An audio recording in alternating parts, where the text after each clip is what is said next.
Hi everyone, welcome to Take My Life. In today's video, I'm going to show you how to save places in Google Maps. So let's get started.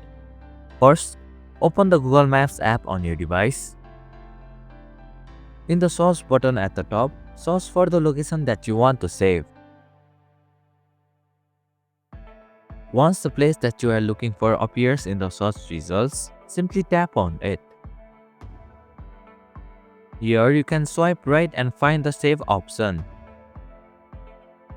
Once you find it, simply tap on it. Here you have different options where you want to save the place.